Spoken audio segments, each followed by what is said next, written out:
Welcome to the world of science fiction stories, and don't forget to like, share, and subscribe my channel. Enjoy the listening. Aliens shocked by Earth's power during first contact. The arrival General Elena Vasquez stood motionless before the holographic display, her weathered face illuminated by the pulsing red alert notification. After 30 years in Earth's unified defense force, she had prepared for this moment her entire career, but the reality of it still sent a chill through her spine. "Confirmation on those readings, Lieutenant Chen?" she asked, her voice steady despite the tension crackling through the command center. Lieutenant Chen's fingers danced across his console. "Confirmed, General. 17 vessels of unknown configuration have decelerated at the edge of the Kuiper Belt. Their energy signatures match nothing in our database." The command center of the orbital defense platform Vigilant Shield hummed with controlled urgency. Officers moved with practiced efficiency, a testament to countless drills for a scenario many had privately believed would never come. "First contact alert status across all UDF installations," Vasquez asked. "All Earth orbital platforms at combat readiness. Mars defense perimeter activated. The lunar batteries are powered and tracking. Fleet elements are forming defensive screens at designated coordinates," reported Commander Jackson, her tactical officer. Vasquez nodded, and the diplomatic corps. "Ambassador Acaffer is standing by in Geneva with the first contact protocol team." "Very good," Vasquez took a deep breath. "Open a channel to the Security Council." Within moments, the faces of Earth's governing body appeared on the main screen. 12 representatives from the planet's unified nations, their expressions a mixture of concern and determination. "Madam President, distinguished council members," Vasquez began. "At 3:47 hours Universal Time, our Deep Space Monitoring Network detected the arrival of 17 vessels of extraterrestrial origin at the edge of our solar system. They have maintained position and have not yet attempted communication. The Unified Defense Force is at full alert and awaiting your instructions." President Anaka Sharma, her gray hair pulled back in a severe bun, leaned forward. "General, your assessment of their capabilities and intentions." "Their technology is significantly advanced beyond our own, Madam President. The method of their arrival suggests faster-than-light capabilities. As for intentions," Vasquez paused, "they've positioned themselves outside our defensive perimeter but well within detection range. They want us to know they're here. If they intended immediate hostility, they could have emerged much closer to Earth." "I concur," said Admiral Wei, the UDF naval commander joining the conversation from his flagship. "Their formation is not consistent with offensive deployment. It appears to be a standard exploratory configuration." President Sharma nodded. "Then we proceed with the first contact protocol as established. General Vasquez, maintain defensive readiness but take no actions that could be interpreted as aggressive. Ambassador Acaffer will initiate communication attempts following the mathematical sequence established in the protocol." As the meeting concluded, a junior communications officer approached Vasquez. "General, we're receiving a transmission from the unknown vessels. It appears to be a response to our automated greeting beacon." The beacon, a simple transmission of mathematical constants and basic atomic structures launched from Earth decades ago, had been humanity's hello card to the cosmos. Now someone had picked it up. "On screen," Vasquez ordered. The holographic display flickered and resolved into an image unlike anything the humans had expected. The being displayed appeared almost crystalline, with a translucent, faceted body that refracted light in mesmerizing patterns. Where a face might be expected, there was a cluster of illuminated points arranged in what could be interpreted as facial features. "Greetings, humanity," came a voice from the transmission, the words strangely accented but perfectly understandable. "We are the Cestrian Collective, peaceful explorers from beyond your stellar neighborhood. We come seeking knowledge and exchange. Your defense measures have been noted and respected. We request permission to approach and establish proper diplomatic contact." Within hours, a delegation from the Cestrian flagship was granted permission to dock with the International Diplomatic Station. a purpose-built facility in Earth orbit designed specifically for potential first contact scenarios. Ambassador Okafor led the Human Reception Committee, with General Vasquez attending as the military representative. The Cestrians were even more remarkable in person, standing nearly 3 meters tall. Their crystalline bodies seemed to shift and flow despite their apparently solid nature. They moved with a fluid grace that defied their size and seemingly rigid structure. "We extend the greetings of all humanity," Ambassador Okafor said with a formal bow. "I am Ambassador Chidi Okafor, representing Earth's United Nations." The lead Cestrian, who had introduced itself as Emissary Luminex, responded with a graceful gesture that somehow conveyed both respect and curiosity. "The Cestrian Collective is honored by this meeting. Your species has achieved much in a relatively short evolutionary span."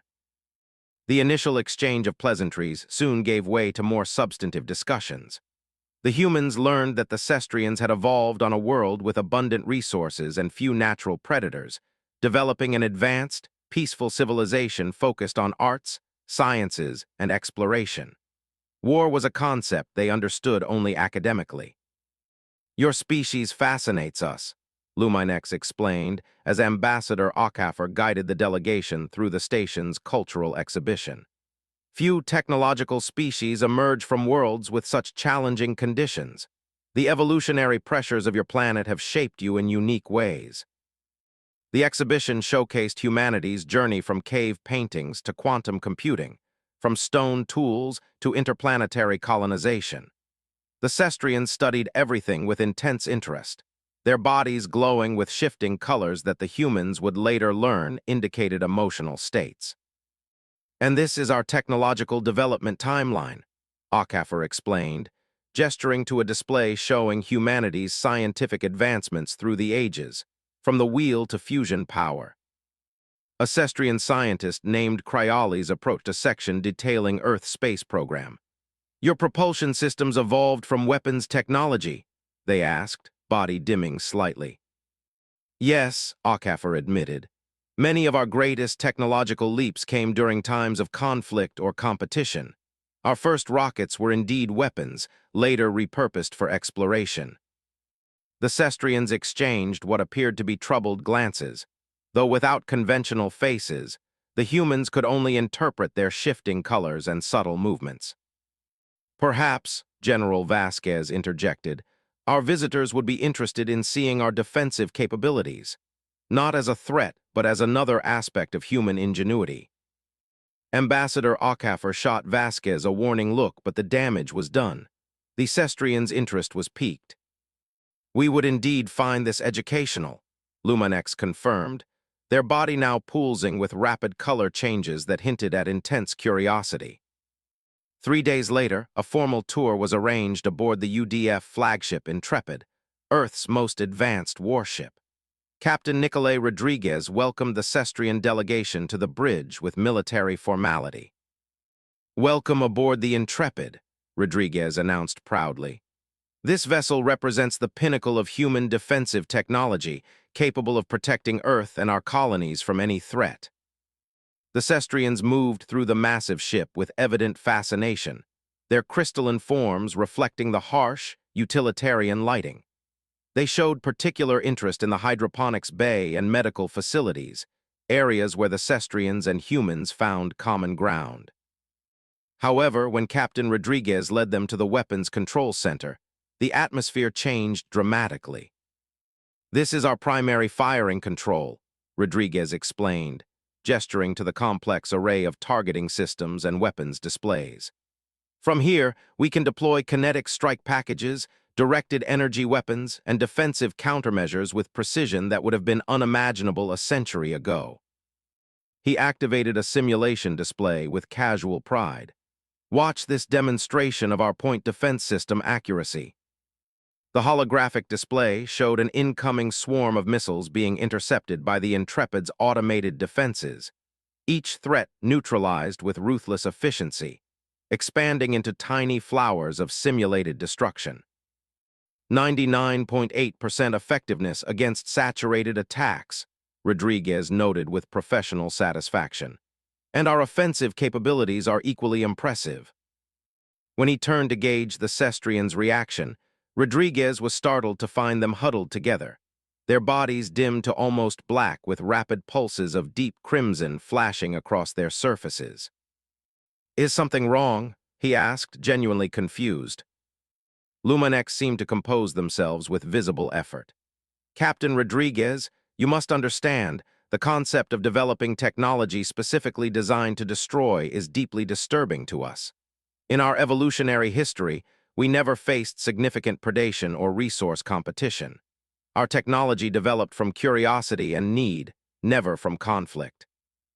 Rodriguez blinked, suddenly seeing his ship through alien eyes. What he viewed as security and protection, they saw as something monstrous, technologies devoted solely to destruction.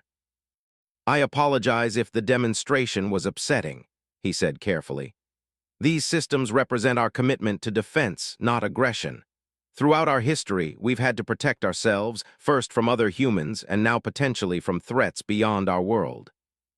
You developed your entire spacefaring capability with conflict as a driving force," asked a Cestrian engineer named Prasara, their voice carrying unmistakable distress.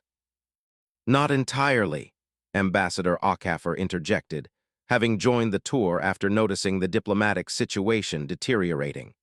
"Competition was certainly a factor, but curiosity and the desire to explore have always been fundamental human drives." As the tour concluded, and the Cestrian delegation prepared to return to their vessel, Luminex approached General Vasquez privately. "General, your species possesses remarkable capabilities and resilience," the alien communicated. "But we must be honest. Your readiness for violence, even in the name of defense, is concerning to us. The Cestrian Collective has encountered 17 other technological species in our exploration, and none maintained military capabilities on your scale during peacetime." Vasquez considered this carefully. "Emissary Luminex, humanity's history has taught us hard lessons about preparedness. We hope for peace but stand ready to defend our existence. That is not aggression, it's survival." "Perhaps," Luminex acknowledged, their crystalline form brightening slightly. "Or perhaps it is a self-fulfilling prophecy. The universe is vast and largely indifferent, General Vasquez. Few species develop the capacity or desire to threaten others across interstellar distances." As the Cestrians departed, General Vasquez watched their shuttle return to their mother ship, troubled by the encounter. First contact had been established peacefully, but the cultural gulf between humans and Cestrians seemed vast. How could beings who had never known conflict truly understand a species shaped by it? Unknown to the humans, an emergency council was already convening aboard the Cestrian mother ship, a heated debate about whether humanity represented a fundamental threat to galactic peace or a unique potential ally whose very different evolutionary path might offer strengths the Cestrians lacked. The question remained unanswered as the alien vessels maintained their position at the edge of the solar system, watching and waiting. Understanding and respect. Aboard the Cestrian mothership Harmonious Exploration, the Grand Council had been in session for what humans would measure as 18 hours. The crystalline beings required neither rest nor sustenance in the way humans did, allowing their deliberations to continue uninterrupted as they debated the unprecedented situation before them. "The evidence is unambiguous," declared Council Elder Prismac, their form pulsing with deep indigo wavelengths that signified grave concern. "Humanity has devoted a significant portion of their resources and intellectual capacity to developing technologies of destruction. Their history is marked by repeated conflicts of escalating lethality. Their very presence in space was propelled by weapons technology." Emissary Luminex, who had led the delegation to Earth, floated in the center of the council chamber, their crystalline structure still displaying the subtle stress fractures that had developed during the tour of the human warship. "All true, Elder," Luminex acknowledged. "Yet I believe we must consider context. Unlike our home world of Cestria, Earth is a high-gravity planet with extreme climate variations, limited resources, and an evolutionary history shaped by predator-prey dynamics." "Many worlds have such challenges," countered another elder. Few produce species that institutionalize violence to this degree. Luminex's form brightened slightly as they continued. The humans developed cooperation alongside competition. Their capacity for violence exists alongside remarkable empathy and creativity. Their art, music, and literature reveal a species capable of profound connection and understanding. The debate continued, with factions forming among the normally harmonious Cestrians. Some advocated for immediate withdrawal from the solar system, citing humanity as an unacceptable risk. Others argued for continued engagement, but with significant restrictions on technological exchange.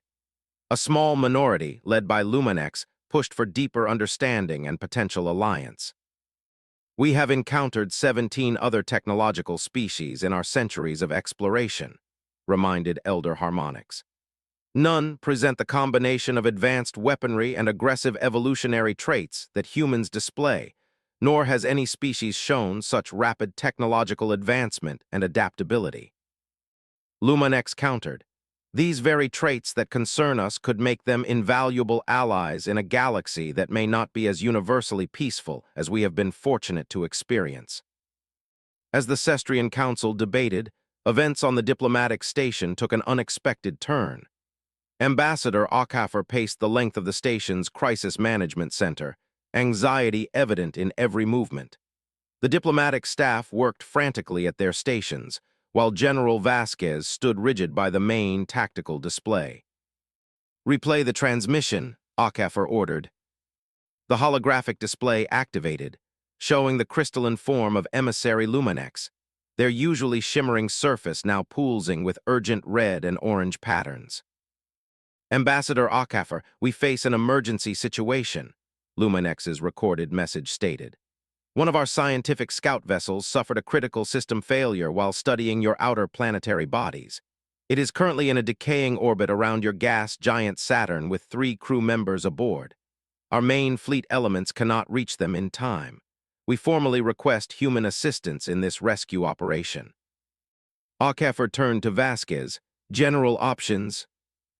"The UDF destroyer Swift Justice is currently on patrol near Titan," Vasquez replied without hesitation. "They could reach the Cestrian vessel within 6 hours. Captain Rivera is one of our best. If anyone can execute a rescue in Saturn's gravitational conditions, it's her." "Are we certain this isn't some form of test?" asked Defense Secretary Quaim, joining the conversation via secure link from Earth. "The timing seems convenient after their concerning reaction to our military capabilities." Vasquez's expression hardened. "Mr. Secretary, with respect, it doesn't matter if this is a genuine emergency. We have a moral obligation to assist. If it's a test, then refusing aid would confirm their worst fears about humanity." President Sharma's voice cut through the tension. "I agree with General Vasquez. We will render all possible assistance. Ambassador Okafor, please inform the Cestrians of our response. General, please coordinate the rescue operation personally." Within minutes, the UDF destroyer Swift Justice was burning hard toward Saturn, pushing its fusion drives to maximum safe output. Captain Maya Rivera had already begun formulating rescue scenarios based on the limited information available about Cestrian technology. "General, based on the scout ship's trajectory, will have approximately 38 minutes to intercept before it enters Saturn's upper atmosphere," Rivera reported from the bridge of her vessel. "Standard docking procedures won't work with their alien configuration." Vasquez nodded. "Captain, I'm transmitting technical specifications provided by the Cestrian mother ship. They've authorized emergency breach protocols if necessary." "Understood. We'll bring them home one way or another," Rivera promised, her voice reflecting the quiet confidence that had made her one of the UDF's most respected commanders. The Swift Justice arrived at the intercept coordinates with 9 minutes to spare. The Cestrian scout ship was immediately visible, its once beautiful crystalline structure now fractured and dimmed, tumbling in a slow spin toward Saturn's crushing atmosphere. "No response to communication attempts," reported Lieutenant Quan, Rivera's communications officer. "Their systems may be completely offline," Rivera assessed the situation with calm precision. Deploy magnetic grapples. We'll need to match their rotation and stabilize before attempting personnel transfer. What followed was a masterclass in space rescue operations. The human crew worked with practiced efficiency, their years of drills and simulations paying off as they matched the tumbling Cestrian vessel's rotation and gradually arrested its spin.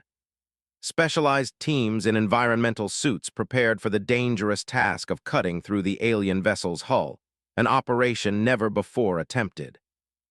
"Hull breach in 60 seconds, announced Commander Chen, leading the extraction team. "We have no idea what atmosphere the Cestrians require.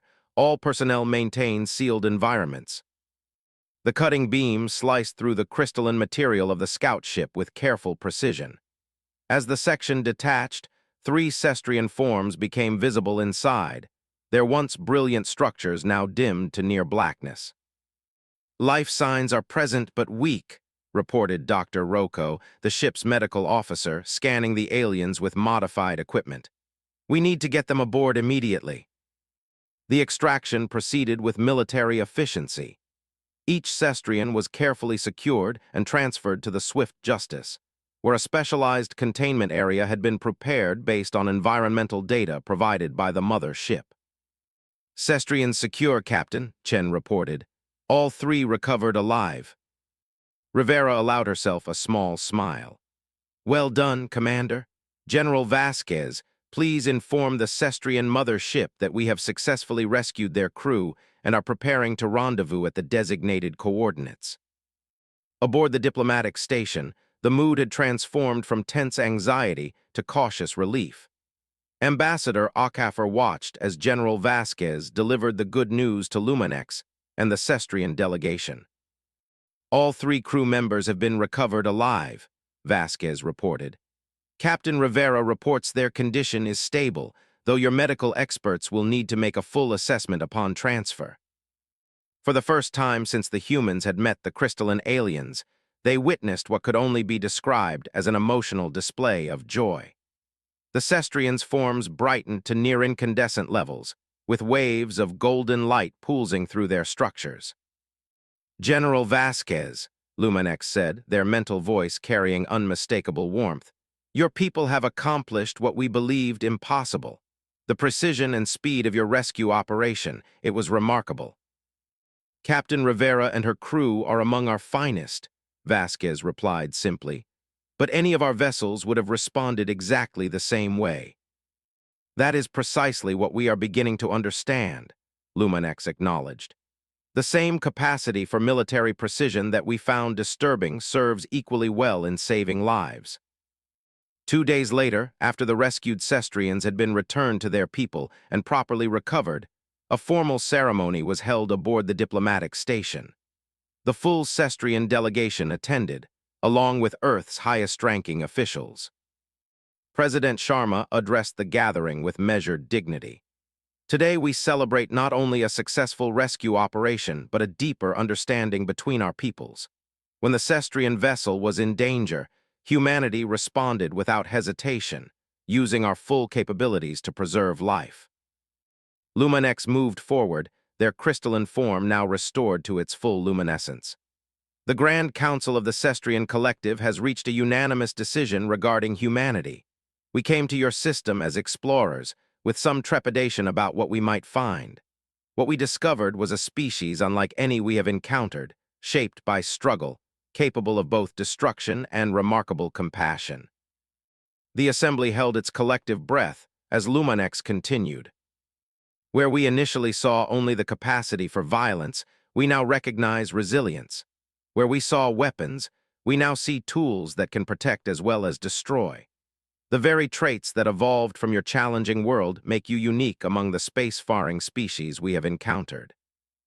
Ambassador Okafor stepped forward. "And what conclusions has your council reached about humanity, Emissary Luminex?" "That you would make far better allies than adversaries," Luminex replied, their form glowing with a warm, golden light. "The Cestrian Collective formally offers an alliance with Earth and her colonies, a partnership of complementary strengths. Our peaceful evolution has given us advanced technologies and philosophical insights. Your challenging history has forged adaptability and determination that our people have never needed to develop. General Vasquez, standing at attention beside the president, felt a weight lift from her shoulders. The military readiness that had been her life's work, so misunderstood by the Cestrians initially, had proven its worth not in battle but in saving lives. There is a vast galaxy waiting to be explored, Luminex continued, one that contains wonders beyond imagining and perhaps challenges that neither of our species could face alone. Together, we offer each other balance, your strength tempered by our perspective, our technology enhanced by your ingenuity. President Sharma stepped forward to formally accept the alliance, but before she could speak, an urgent communication interrupted the ceremony. "Madam President," reported the station's security chief, "long-range sensors have detected anomalous readings at the edge of the Uit cloud. Patterns match nothing in either human or Cestrian databases." For a moment, tension returned to the gathering. Then, surprisingly, General Vasquez and Emissary Luminex exchanged glances that reflected a new understanding. "It seems the universe has presented us with our first joint challenge," Luminex observed, their tone almost wry. Vasquez nodded, "Perhaps an opportunity to demonstrate what our peoples can accomplish together." As the humans and Cestrians moved as one toward the command center to assess this new development, a fundamental truth became clear to all present. Humanity's military might, so foreign and disturbing to the peaceful Cestrians initially, represented not just the capacity for destruction, but the determined will to survive against any odds. In a universe of infinite possibilities and unknown dangers, such determination might prove as valuable as any technology. The Cestrians had arrived expecting to find either primitive savages or enlightened pacifists. Instead, they discovered humanity, complicated, contradictory, capable of both violence and profound compassion. A species that built warships, yes, but used them without hesitation to save the lives of aliens they barely understood. "You know General Vasquez," said quietly to Luminex as they studied the mysterious readings together. "On Earth, we have a saying, si vis pacem para bellum." "What does it mean?" the crystalline being inquired. "If you want peace, prepare for war. I always understood it as a military maxim," Vasquez explained. "But perhaps its true meaning is broader, to be prepared for any challenge, whether conflict or rescue, defense or exploration, is the surest path to security." Luminex's form brightened in what humans now recognized as agreement. "Perhaps we Cestrians have been fortunate in our peaceful development, but potentially vulnerable because of it. There is much our peoples can learn from each other." As the unknown contact continued to approach from the depths of space, humanity and the Cestrians stood ready to face it together. A union of different evolutionary paths, complementary strengths, and shared determination to explore the cosmos, whatever it might contain. The galaxy would soon discover that humanity's readiness for adversity, combined with Cestrian wisdom and technology, created something greater than either civilization alone. An alliance forged in mutual respect and understanding, ready to face whatever challenges the universe might present.